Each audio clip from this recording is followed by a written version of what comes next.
Hello good evening everyone. मैं doctor Swati Sharma English सूत्रा में आप सभी का स्वागत करती हूँ। कैसे हैं आप सभी? और सबसे पहले आप सभी को बेस्ट ऑफ लक कल के एग्ज़ाम के लिए, टीजीटी के लिए भी और पीजीटी के लिए भी। भगवान आप लोगों का एग्ज़ाम बहुत अच्छा करवाएं और आपको हमारे जो भी मैंने पेपर्स करवाए उनमें से बहुत सारे क्वेश्चन मिल जाएं।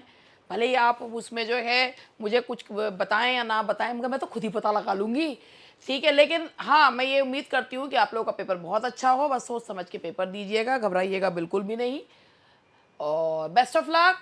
और चलिए बस आज के कुछ क्वेश्चंस जो हैं वो लेकर आए हैं। 60 क्वेश्चंस लिए हैं, कुछ ग्रामर के हैं, कुछ लिटरेचर के हैं। तो चलिए बिना टाइम वेस्ट करे, आज तो कोई ऐड नहीं, कुछ नहीं, केवल जो है क्वेश्चन ले क्वेश्चन पे ले क्वेश्चन ले क्वेश्चन पे क्वेश्चन। और ये रहे हमारे क्वेश्चंस। तो चलो शुरू करते हैं। पहला क्वेश्चन है आपके स्क्रीन पे, दिख रहा होगा आप लोगों को भी।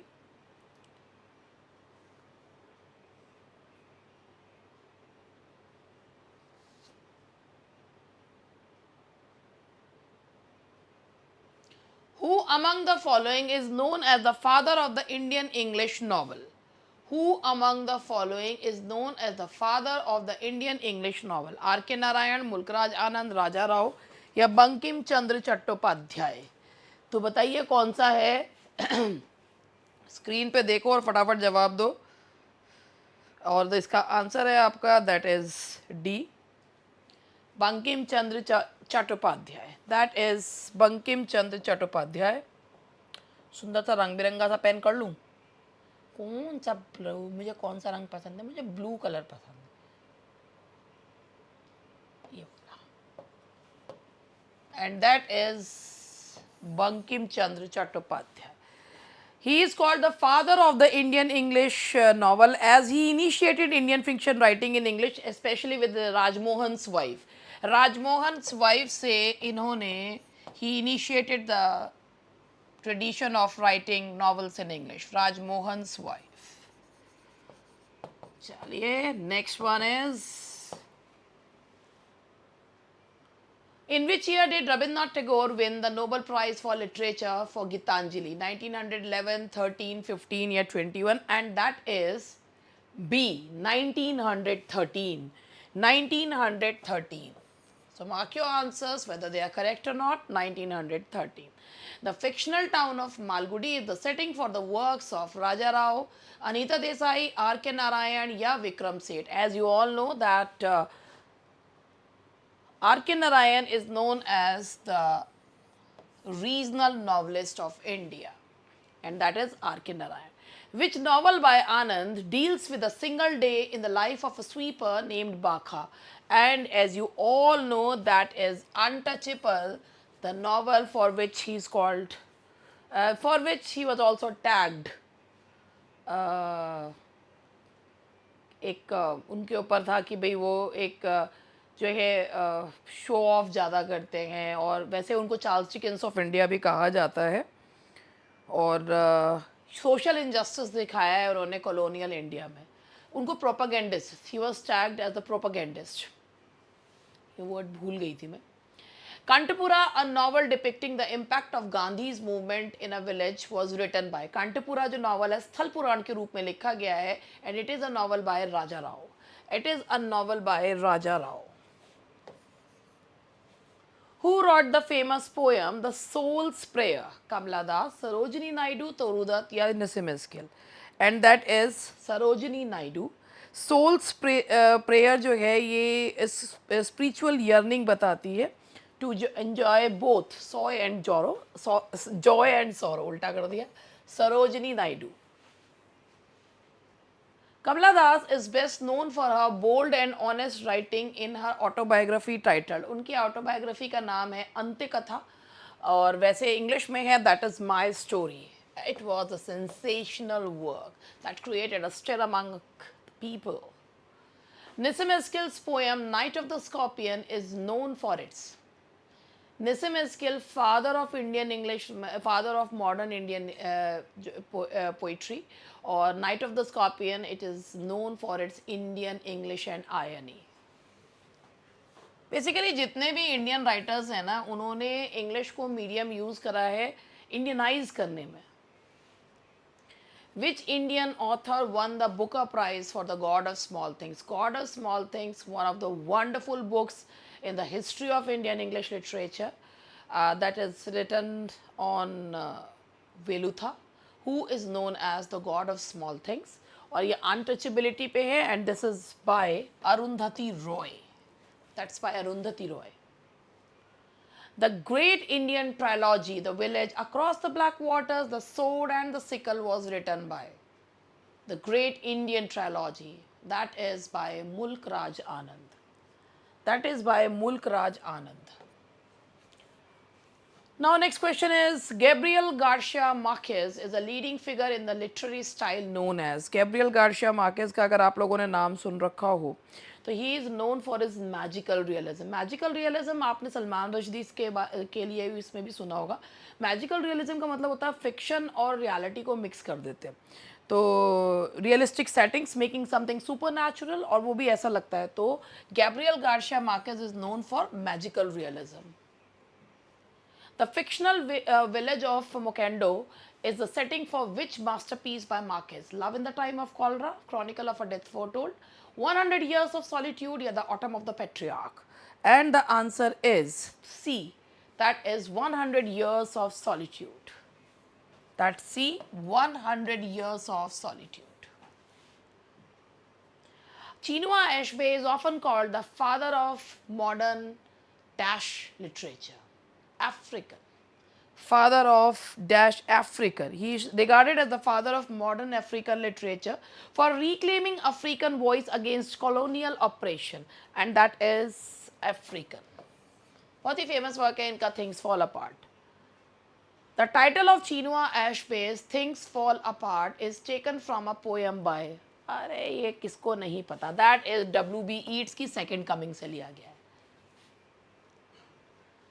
In Things Fall Apart, who is the tragic protagonist who fears being thought weak?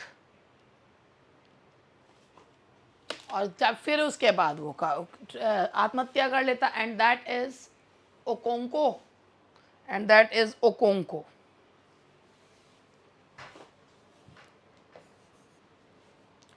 Which Marquez novel tells the story of Florentina Ariza and Fermina Daza's enduring love? The general in his labyrinth, Love in the Time of Cholera, Leaf Storm in Evila. And the answer is Love in the Time of Cholera. ये Florentino और फेमिमा की complex journey पर, romantic journey पर आधारित है. Love in the time of cholera. Pablo Neruda, the poet, Nobel laureate from Chile, is most famous for his early work. Canto General, 20 love poems and a song of despair. The Captain's Verses, yeah, Elemental Odes. And that is 20 love poems and a song of despair. 20 love poems and a song of despair. Robert Frost, American poet है. Which American region? The Deep South, the Midwest, New England, California. New England, America में है. New England, and that is New England.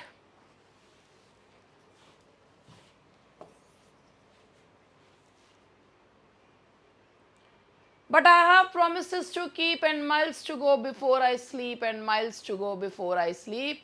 The woods are lovely, dark and deep, but I have promises to keep. The woods are lovely, dark and deep, but I have promises to. Miles to go before I sleep, miles to go before I sleep. बहुत ही प्यारी poem है, Stopping by the Woods on a Snowy Evening, and that is C. Woods are the symbol of temptations, enchantment. In Frost, Mending Wall, the neighbor repeatedly says, nature loves a wall. Good fences make good neighbors. Walls are meant to be broken. Stay on your side. वो कहते हैं कि Frost का ये मानना है कि there is something in nature which doesn't want wall, but एक इसका जो मेन क्रक्स है इस पोएम का वो यही है, good fences make good neighbors. So the answer is B.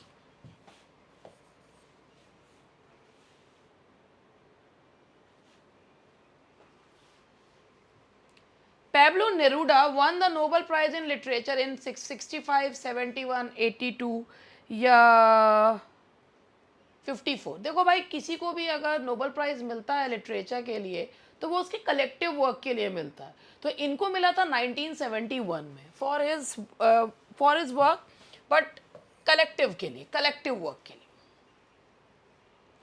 Which of the following poems of Robert Frost deals with the end of the world? Fire and Ice, After Apple Picking, The Death of the Hired Man, ये design. Fire and ice है ये question, अभी EMRS में भी पूछा गया था। Fire and ice है कि fire is the symbol of desire and ice is the symbol of hatred.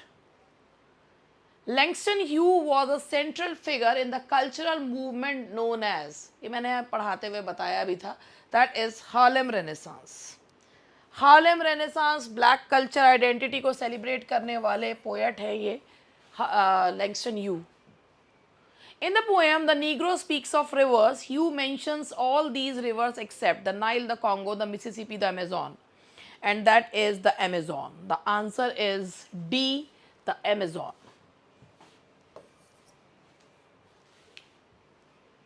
What happens to a dream deferred is the opening line of Hugh's poem. B. Harlem, also known as dream deferred. Harlem, also known as dream deferred. Which poem by Langston Hughes is a response to Walt Whitman's I Hear America Singing? And that is I Too. I Too, मैं भी।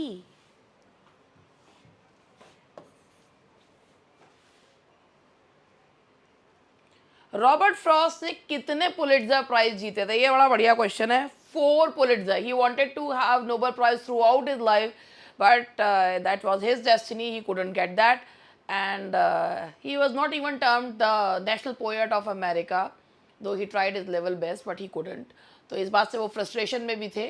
He won, despite winning so many prizes throughout his life, he could not win Nobel Prize, and that was his regret. तो ये है 4। Chinua Achebe, no longer at ease, takes his title from a poem. Robert Frost, T.S. Eliot, W.H. Auden या Ezra Pound। No longer at ease का जो title है वो ये T.S. Eliot की पोएम है the journey of the magi, उससे लिया गया है। The journey of the मजाए।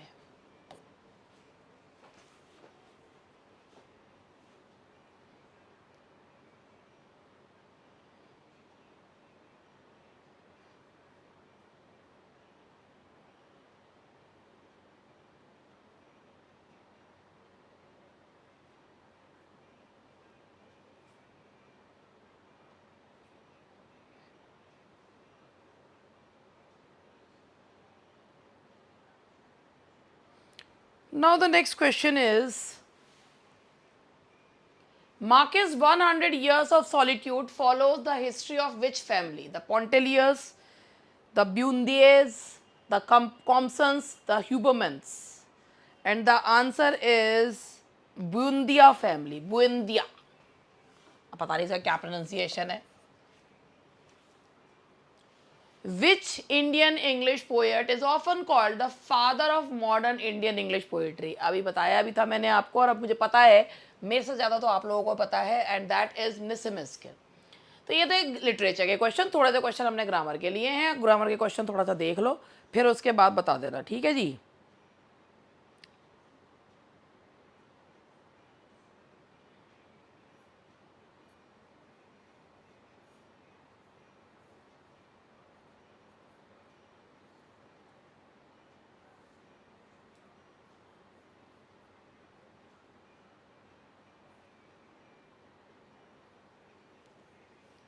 Change into a negative sentence, only a millionaire can afford such a luxury. देखो भाई, नेगेटिव सेंटेंस में बदलना है तो ओनली को बदल देते हैं none but a millionaire can afford such a luxury. So the answer is C. Only को चेंज करते हैं नन बट में, तो इसका आंसर है आपका C. Only is change into none but, ये याद रखिएगा। नो वन नहीं आएगा, नन बट से चेंज होता है। Remove too, he is too proud to beg, इससे आ रहा है टू को सो में करिए और इसको एडवर्ब क्लॉज में बदल दीजिए. He is so proud that he can not beg. He is so proud that he can not beg. So the answer is ए.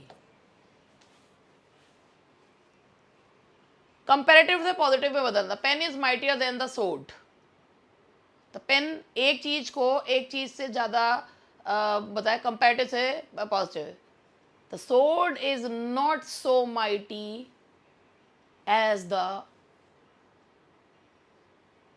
या तो नॉट सो कर लो या एज कर लो. The sword is not as mighty as the pen, या so भी कर सकते हैं. The sword is not as mighty as the pen, या the sword is not so mighty as the pen. क्योंकि सो जो होता है वो नेगेटिव में ही लगता है. Who doesn't know the name of Gandhi. Interrogative को असर्टिव में बदलना है. और जब इंटेरोगेटिव को असर्टिव में बदलना होता है तो एक चीज ये याद रखना कि अगर ये नेगेटिव है ना, तो जब ये चेंज होगा तो ये चेंज होगा अफर्मेटिव में. असर्टिव के ये दो हिस्से होते हैं, अफर्मेटिव एंड नेगेटिव. तो ये अफर्मेटिव में चेंज होगा. तो who doesn't know, who doesn't को everyone knows the name of Gandhi. तो everyone knows the name of Gandhi. So the answer is एक. कोई सोचा मैंने गड़बड़. Everyone knows the name of Gandhi. Change into exclamatory. It's a very beautiful night. How beautiful the night is. What a beautiful night it is. So both A and B दोनों सही हैं. Both A and B.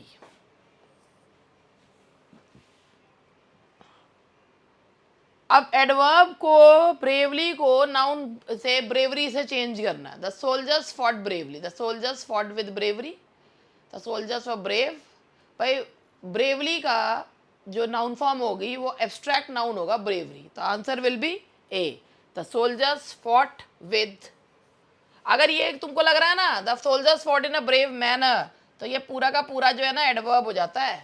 पता ये with bravery है तो adverb phrase, मगर preposition के बाद नाउन हो गया. Change into passive voice. The teacher made him stand up. तो ये आपको the teacher made him. He was made to stand up by the teacher. He was made to stand up. क्योंकि जब causative verbs जो होते हैं ना, ये कॉजेटिव वर्ब है. जब कॉजेटिव वर्ब को आप एक्टिव वॉइस में लिखते हो तो बेयर इन्फिनेटिव लेता है. लेकिन जब उसी कॉजेटिव वर्ब को आप पैसिव में बनाते हो ना तो वो 2 + V1 लेता है, यानी कि वो इन्फिनेटिव लेता है. तो he was made to stand up. Nominative absolute. The weather was stormy, the plane was late. Nominative absolute का मतलब होता है एक ऐसा नाउन या एक फ्रेज का एक के पहले एक ऐसा नाउन या प्रोनाउन या पार्टिसिपल आता है जो अपने मीनिंग के लिए अपने से बाद आने वाले क्लॉज पर डिपेंड नहीं करता. It has its own meaning. That is known as nominative absolute. तो वेदर और प्लेन दो अलग अलग सब्जेक्ट है. अब अगर वॉज आ रहा है तो उसे बीइंग में. The weather being stormy, the plane was late. और ये याद रखना, ये जो वॉज वगैरह आते हैं ना इसको बीइंग में चेंज कर देते. पार्टिसिपल जो चेंज होता है ना बीइंग हो जाता है. The weather being stormy, the plane was late. ठीक है जी. He finished his work, he went home. Simple sentence का मतलब होता है एक फाइनाइट वर्ब होना चाहिए. तो एक फाइनाइट वर्ब है, पहले आप काम पूरा करोगे फिर उसके बाद घर जाओगे. तो having finished his work, he went home. जब एक दोनों कामों के बीच में गैप होता है या एक काम दूसरे काम का रिजल्ट होता है तो पहले काम को परफेक्ट पार्टिसिपल में चेंज कर देते हैं. Having plus third form of verb. Combine into a complex sentence. He is poor, he is honest. Complex में बदलना है. ही इज टू पुअर ऐसे मत कर देना. ही is so poor but he is honest ऐसे भी नहीं. इसको कॉम्प्लेक्स में बदलना है तो कम कंट्रास्ट वाला बताएंगे. दो he is poor comma he is honest. अब तुम्हारे का अगर मन कर रहा हो, मेरी एक स्टूडेंट है उसका बहुत, उसको ना इंस्पाइट ऑफ और डिस्पाइट यूज करने का बहुत शौक है. ये मत कर देना बहनों और भाइयों, क्योंकि ये सिंपल हो जाएगा. अगर मन कर भी रहा हो ना कूद कूद के कि हम डी लगा दें, मत लगाना. क्योंकि इंस्पाइट ऑफ प्रेपोजिशन है. प्रेपोजिशन के बाद जो होता है वो पार्टिसिपल और यूज़ किया गया है, नॉन फाइनाइट वर्ब यूज़ किया गया है. ये सिंपल सेंटेंस है. He is poor yet he is honest. ये सी है ना, ये कंपाउंड सेंटेंस है. He is poor but honest, ये भी जो है ना, ये he is poor but honest, he is ये भी कंपाउंड के रूप में यूज़ किया गया है. लेकिन ये जो बीच वाला ना बी, केवल यही एडवर्ब है. He is adverb clause of concession and contrast वाला है. तो इसका आंसर बी है. combine into a compound sentence. Besides being a writer, he is a social worker. Besides of being आता तो not only but also लग जाता है. He is not only a writer but also a social worker. तो besides के साथ not only but also जो है याद रख लो, and that is B. He is not only a writer but also a social worker. Using apposition.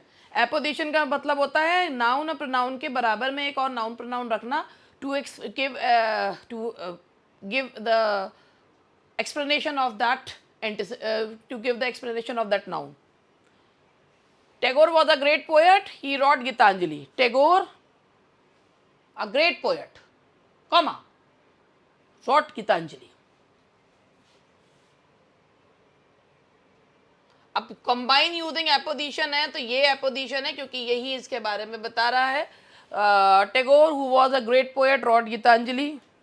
Apposition मतलब noun pronoun एकदम बराबर में रखते हैं तो इसीलिए यहाँ पर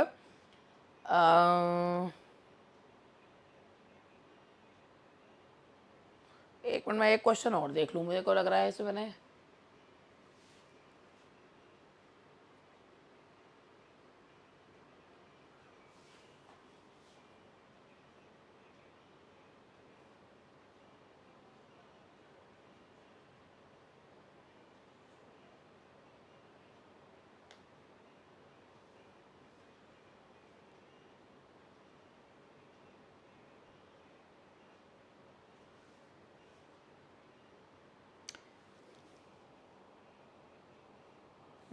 मेरे को तो वही लग रहा है बी सही है.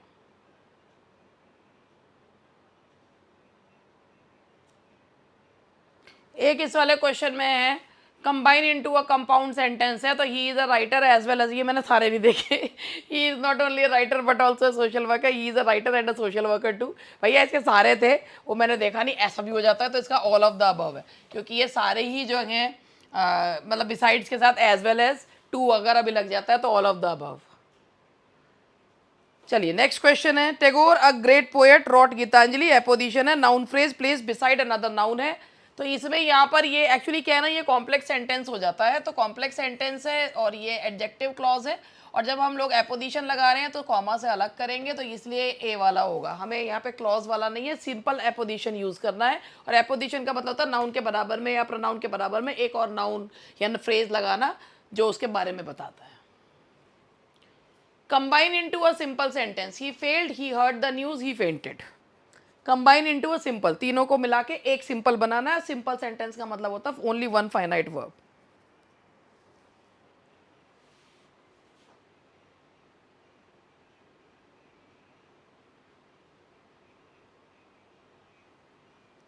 देखो भाई इसमें ये है on hearing the news of his failure. ये आपका यहाँ पे ऑन हियरिंग द न्यूज आएगा. यहाँ पर ये आपका नॉन फाइनाइट वर्ब हो गया. फाइनाइट वर्ब केवल ये है इसीलिए ये तीनों को जोड़ भी दिया है. The answer is A. Combine into a complex. Search his pockets you will find the watch.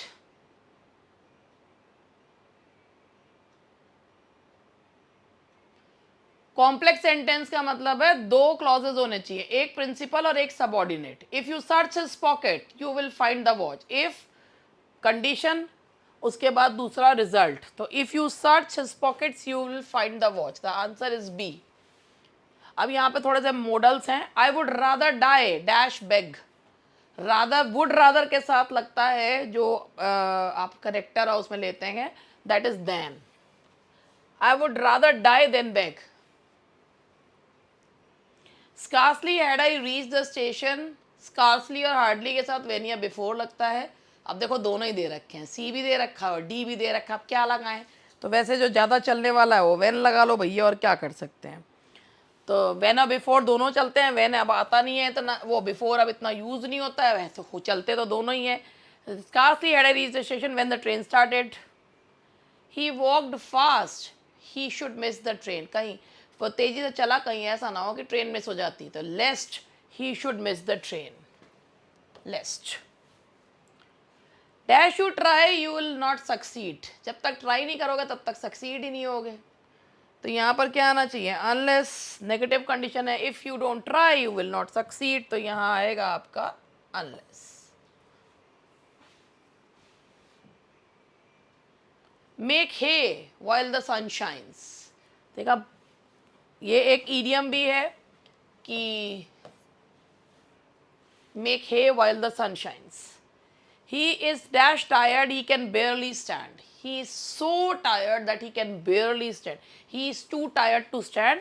या यहाँ पर पूरा का पूरा सेंटेंस है, इसीलिए हमने ये लगाया। अगर ये ऐसे होता तो ये, इसको अगर आप सिंपल में बनाते तो ये ऐसे होता, he is too tired to stand.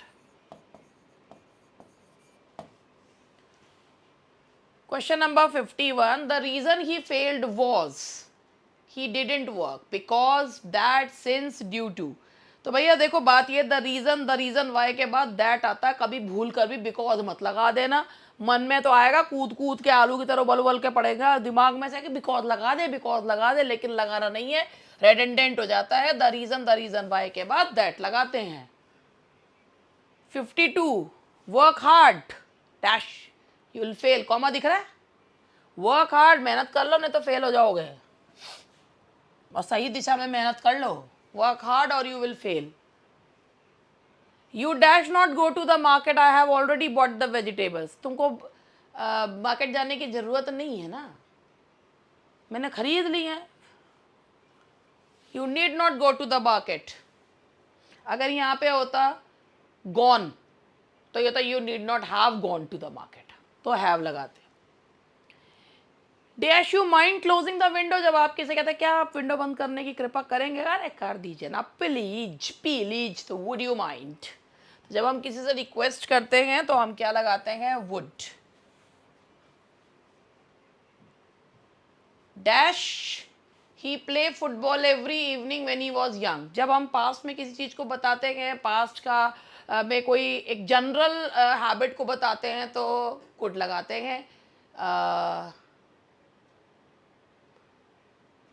और यूज टू के सेंस में हम वुड लगाते हैं। तो ही वुड प्ले फुटबॉल, वैसे तो ये एक ऐसी हैबिट, पास्ट की हैबिट जो अब डिसकंटिन्यूड है, उसके लिए यूज टू के जगह हम वुड लगा रहे हैं। You dash respect your elders, to आ ही रहा है। नैतिक मॉरल कर्तव्य बताने के लिए, नैतिक कर्तव्य बताने के लिए हम लगाते हैं ought to.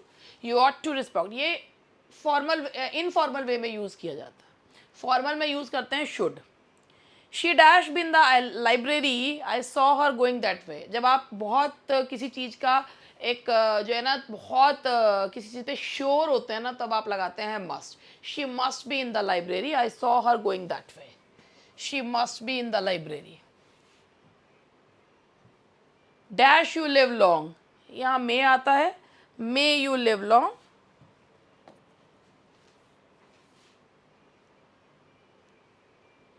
I dash have finished the work yesterday but I was ill. मैं कर सकता था मगर नहीं कर पाया क्योंकि मैं बीमार था। I could have, तो ये पास्ट की एबिलिटी बताई जाती है, तो आप यहाँ पर लगाते हैं could have। I could have finished the work. And now the last question for today. If I were you, I would buy that car. ये सेकेंड कंडीशनल है, जब प्रेजेंट की अनफुलफिल्ड डिज़ायर को बताया जाता है तो हम इसे यूज़ करते हैं। So that's all for today and best of luck. भगवान करे आपका दिमाग बिल्कुल सही चले और क्वेश्चंस आपको सारे आते हुए हों। बस इसी शुभकामना के साथ थैंक यू वेरी मच। आज हमारा KVS का सेशन जैसा भी रहा, बहुत कुछ सुनना भी पड़ा मुझे इसके लिए, तो आज जो है वो सेशन समाप्त करते हैं। और आप लोगों को, मेरे जो शुभ चिंतक हैं, उनको मेरी तरफ से बहुत सारी शुभकामनाएं। अब बाकी ऐसा है यार, इतना बड़ा दिल तो हमारा है नहीं जो हमारे शुभ चिंतक नहीं हम उन्हें भी दुआएं दे दें। तो चलिए, बाय बाय।